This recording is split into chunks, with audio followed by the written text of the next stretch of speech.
Hello, this is Nate, your host and partner on this journey, and welcome to Outcome Becomes Income. The goal of this channel is to create an all-inclusive community to build long-term wealth via the stock market. In any 20-year period, the stock market has never lost money and it has outpaced inflation. The barrier to entry has never been lower. Many brokerages no longer charge commissions to buy and sell stock, and with the addition of fractional shares, we can invest with as little as $1.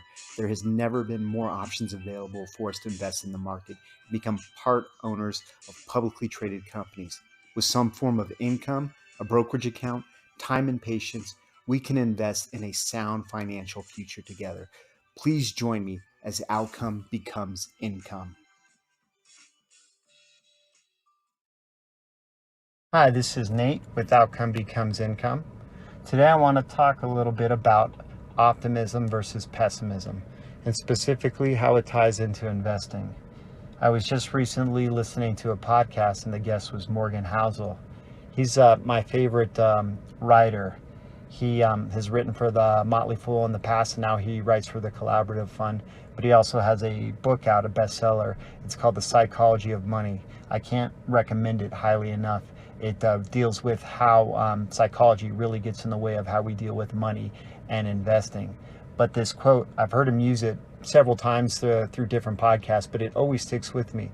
And the quote goes, "I save like a pessimist, but I invest like an optimist." And it's always stuck with me. And every time I've heard him say it, it reminds me that that's really what I've done, whether I've known it or not. And the way I interpret that is that in the short term, I have an emergency savings fund where I have money stocked away. It's not really doing anything with interest rates, and it's not really growing too much, but it's there if I need it, whether it's car repairs, home repairs, job loss, or anything else that arises. But everything after that I have, I try to put as much as I can away, and I put those into my long-term investments, my retirement accounts. And that's really makes me feel good about where I am. But that quote also just reminds me that I'm on the right track, and I think that's what we all should be shooting for. But I would also say with optimism and pessimism, right now we're all very divided here. But if we're optimistic, and we're optimistic about the future, we believe that the world is going to be a better place. And it's going to be a better place through innovation and technology.